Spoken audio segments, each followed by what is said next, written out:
이런 환란이 있겠습니다. 창세로부터 지금까지 이런 환란이 없었고 후에도 없으리라.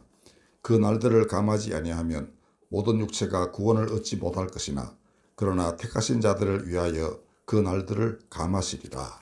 아멘. 복음서에는 예수님이 마지막 때 일어날 일들을 예언하신 부분을 하나로 묶어놨습니다. 마태복음 24장, 그다음에 마가복음 13장 그런 것들입니다. 이걸 소묵시록이라고도 합니다. 계시록과 유사하다 이런 뜻이죠. 자, 이제 그 전체 흐름을 한번 살펴보도록 하겠습니다. 마지막 때에 관한 예수 말씀은 성전 파괴 예언에서 시작됩니다. 지금 제자들이 성전에 모여가지고 이게 얼마나 화려합니까? 이렇게 예수님께 이제 물었어요. 그랬더니 돌 하나도 돌 위에 남지 않는 날이 온다 이렇게 하셨습니다. 그게 깜짝 놀랐죠. 그 제자들이 다시금 그럼 그 날이 언제이며 또 그 다시 오시는 것도 이제 그 제자들이 알고 있었어요. 이제 그러니까 지금은 어차피 인생은 이제 끝이 있지 않습니까? 근데 그 뒤에 다시 오셔서 모든 걸 회복할 날이 있을 것이라고 기대를 했고요. 어느 때에 이런 일이 있겠사오며 주의 임하심과 세상 끝에는 무슨 징조가 있겠습니까? 라고 물어요. 그러니까 이제 그날을 예비하기 위해서 제자들이 이렇게 질문을 던졌던 것이죠. 그때부터 예수님이 거짓 선지자들을 조심하라. 그 다음에 큰 환란이 있을 것이다. 그 다음에 형제와 형제, 부모와 자식이 서로 죽이는 일들이 있고 교회가 큰 박해를 당할 것이다. 이렇게 말했습니다. 그러나 끝까지 견디는 자는 구원을 얻을 것이다. 세상은 불의가 횡행하고 많은 사람의 사랑이 식어져서 정말 하나님이 계신지 일을 하시는지 의심스러울 정도로 그렇게 되지만 그럼에도 불구하고 너희는 끝까지 견뎌라. 이렇게 말씀하셨습니다. 그날은 노아의 때나 롯의 때와 비슷하다. 그러니까 사람들은 가끔 자기 좋은 대로 살아간다는 거죠. 그러나 불시에 그날이 임할 것이니까 너희는 깨어서 조심하고 언제나 근신하며 그날을 기다리라. 몇 돌 가는 두 여자가 하나는 대림을 당하고 하나는 그냥 남아있게 된다. 들에서 일하던 10명의 그 농부들 중에 5명은 올라가고 5명은 벽판에 남는다. 이렇게 이야기하셨습니다. 그리고 그들을 충성되고 지혜 있는 종처럼 행하라 라고 하셨습니다. 그러니까 주인이 언제 올지 모르니까 주인의 것을 맡아가지고 이렇게 저게 나누어 주는 그러한 일을 해야 되는데 주인이 언제 오겠다 그때 되면 나는 이제 종 그만두고 죽었을 터인데 이러면서 이제 자기 멋대로 술 취해가지고 오만 나쁜 짓만 골라 하는 종은 이제 음히 벌을 받는다 이렇게 하셨고, 충성되고 지혜 있는 종은 이렇게 정말 충성스럽게 그 달란트를 활용하여 모든 것들을 잘 하나님의 뜻에 알맞게 분배도 하고 일도 처리하고 이렇게 한다는 것이죠. 그런 자가 되어라. 이거였는데 그 중에 가장 중요한 게 뭐냐 하면 대환란 때에 모든 육체가 도저히 구원을 얻었다 할 수 없을 만큼 격심한 혼란이 전 세계적으로 임할 것이다. 그러니까 육체가 구원받을 육체가 없다는 겁니다. 하나님이 그 날들을 감하지 아니하시면 그게 이렇게 되어 있죠. 그 날들을 감하지 아니하면 모든 육체가 구원을 얻지 못할 것이나 이렇게 됐습니다. 그러니까 이 세상이 대다수 사람들이 다 불의를 행하고 엉망진창으로 살기 때문에 살아남을 자가 없다. 쉽게 말해 심판을 견딜 자가 없다. 그리고 그때쯤에 이제 환란이 지나가고 인자가 오는데 그 구름을 타고 오시는 걸로 되어 있습니다. 능력과 큰 영광으로 오시는데 모든 족속이 통곡하며 그를 본다 이렇게 되어 있습니다. 그 왜 통곡하느냐? 이제 더 지금 당하고 있는 것보다 더 심한 격심한 심판이 있을 것이다. 이러니까 이제 그렇게 했죠. 그러니까 산 자나 죽은 자나 심판을 피하지 못한다. 이것이 시작 성서를 일관하는 그 마지막 때의 모습입니다.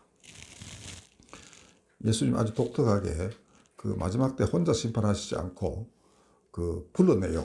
누구를 불러내느냐 하면은 솔로몬 왕의 지혜를 찾아가지고 멀리서 왔던 에디오피아라고 알려져 있습니다. 거기서 왔던 남방 여왕. 그는 자기는 백성을 다스려야 되는데 이 지혜가 없다 이거죠. 어떻게 할지 잘 모르겠다. 근데 솔로몬은 하나님으로부터 지혜를 얻은 사람이어서 정말 잘 다스린다. 소문을 듣고 왔다는 겁니다. 와서 보고는 이제 하나님을 정말 공경했겠죠. 그리고 지혜는 여호와를 경외하는 데서 온다는 것을 깨달았을 겁니다. 그러면 믿음의 사람이 된 거예요. 그 다음에 느네웨 사람들, 즉 요나가 이제 하나님의 명을 받고 막 어떻게 피하다가 어쩔 수 없이 가서 이제 너 이제 하나님 심판받고 다 뒤진다 이렇게 이제 했더니 사람들이 왕부터 말단 종에 이르기까지 짐승까지 다 금식시켜라 이래가지고 이제 회개의 그 길에 들어서니까 하나님이 거두었습니다.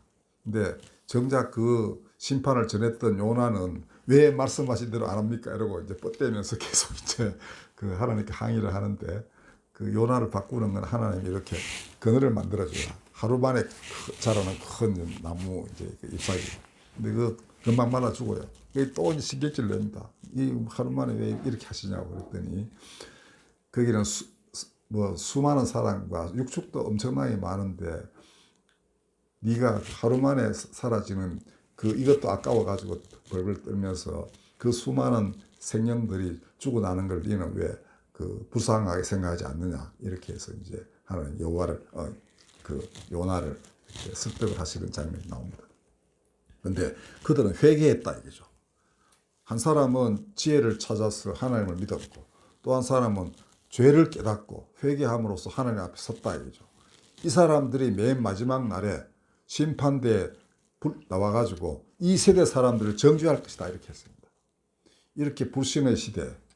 그래서 성전이 허물어져도 성전이 허물어질 만큼의 그들이 불신에 빠져 있는데도 그걸 전혀 자각하지 못한 채로 멋대로 살고 있는 유대인들에게 그 옛날 너희가 멸시하는 느헤미야 사람들, 그 다음에 저 남방 여왕, 그 시커먼 흑인 여왕이 와서 너희를 심판할 것이다 이렇게 했습니다. 그러니까 심판 때에는 예수님 혼자 하시는 거 아닙니다. 예수님 부르시는 거예요. 네 나와라, 너 나와라 이렇게 해서. 그래가지고 이제 그 재판 받는 자에 대해 가지고 그냥 그 사람이 잘못을 저지른 피해자들 있죠. 다 불러내시는 겁니다. 그걸로 미뤄보면 김일성이 불려왔다. 이러면 6.25로 인해서 애꿎게 죽었던 북한군도 많이 죽었죠. 중공군도 많이 죽고 오직 김일성과 스탈린 때문에 그리 됐고 그걸 뒷받침 못한 똑 때문에 그리 된 거 아닙니까? 그럼 3명은 여하튼 불려 나와야 돼요. 그럼 다들 나옵니다. 자기 부하였던 인민군, 중공군, 국군은 더 말할 것도 없고 수많은 민간인이 한 170만 명 죽은 걸로 되어 있습니다. 다 나와서 네 변명 좀 해봐라. 왜 그랬느냐. 이렇게 한다는 거죠.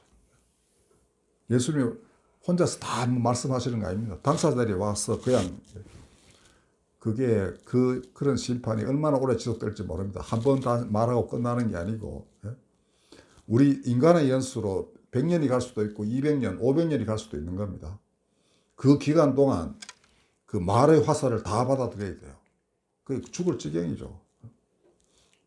누구나 다 하나님의 형상으로서 양심은 살아있기 때문에 견디지를 못하는 겁니다. 그리고 빠지지 않는 유황불못에 빠져있는 것과 똑같은 그런 결과를 낳게 돼요. 예수님이 심판하시면 당신은 하나님 아들 아닙니까? 다 하실 수 있는데 나는 못하잖아요.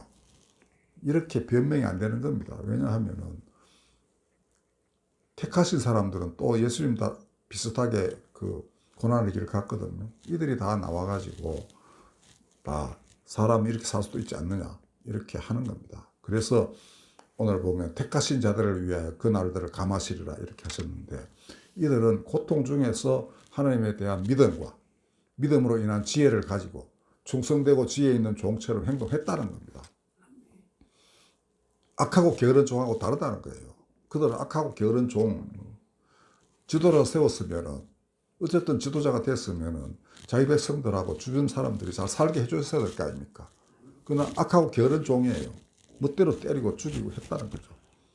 부려먹고 나무 집까지 가서 뺏어와라 이러고 하다가 양쪽 다 죽이고, 이 악하고 게으른 종 아닙니까?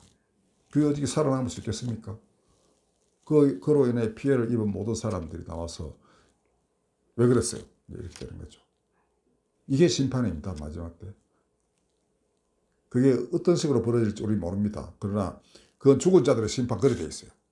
계시록에 나오는 백보자 심판, 흰보자 심판은 죽은 자들 다 불러내가 그렇게 합니다. 사한자의 심판도 있습니다. 역사가가 평가하는 거예요. 역사가가 이렇게 딱 평가합니다. 그 중에 정말 택하신 사람, 그리스도와 하나가 된 사람으로서 역사가가 기록할 겁니다.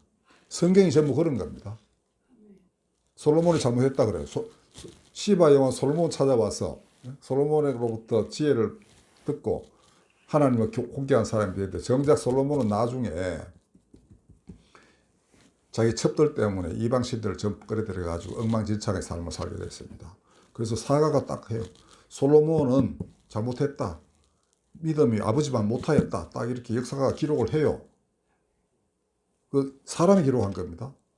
물론 성령의 영감을 받아가지고 기록했죠. 그게 하나님의 심판인 겁니다. 살아있는 사람, 역사가 심판을 해요. 여로보암, 솔로몬 사후에 북왕국을 다스렸던 여로보암에 대해서도 하나님이 그렇게 하십니다. 네가 이걸 잘 다스리라 해서 열나라라, 열쪽 속에나 줘요. 근데 이 하나님의 말씀은 안 따른 겁니다. 나중에 아들 병들고 해서 이제 부인이 이제 이 사람을 왕으로 세운 아이야라는 선지자에 가서 우리가 어디 될지 물어봐요. 근데 그때 눈이 멀었지만은 누가 왔는지 다 압니다. 하나님의 영감으로.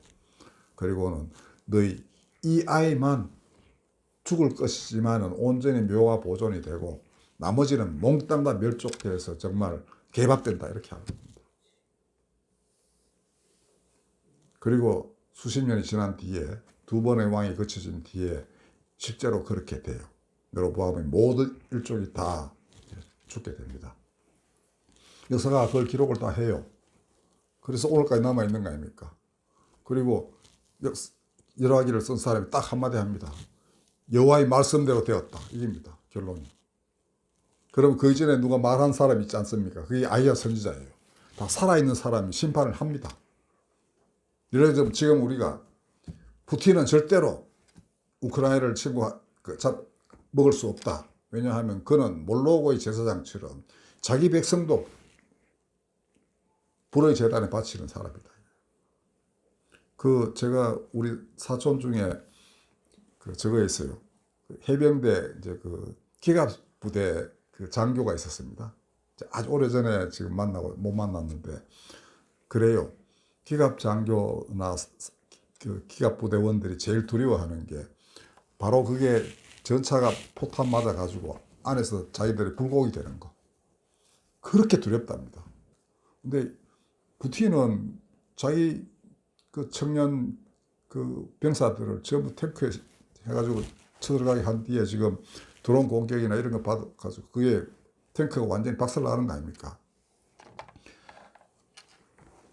그거 보는 사람은 야 재밌다 뭐 게임처럼 보지만 그 안에 들어가 있는 사람은 공포는 이루 말할 수가 없는 겁니다. 제가 직접 들었어요. 기갑 장교한테. 엄청나게 겁납니다. 이거. 평화시에는 재미있겠죠. 또 폼이 좋아요. 딱 이렇게 이런 거 쓰고 딱 이렇게. 그렇지만 전쟁이 났을 때 상대방 비행기가 와주고 그냥 직격탄 날리고 그냥 폭파되면 그만큼 두려운 게 없다는 겁니다. 이 짓을 하고 있는 거예요. 우크라이나를 안 가져가도 돼요. 러시아에 얼마나 많은 게 있는데요. 자, 이게 정말 악하고 게으른 종으로서 직급 다 놔두고 남의 거 뺏어가는 아합왕이 딱 그랬거든요.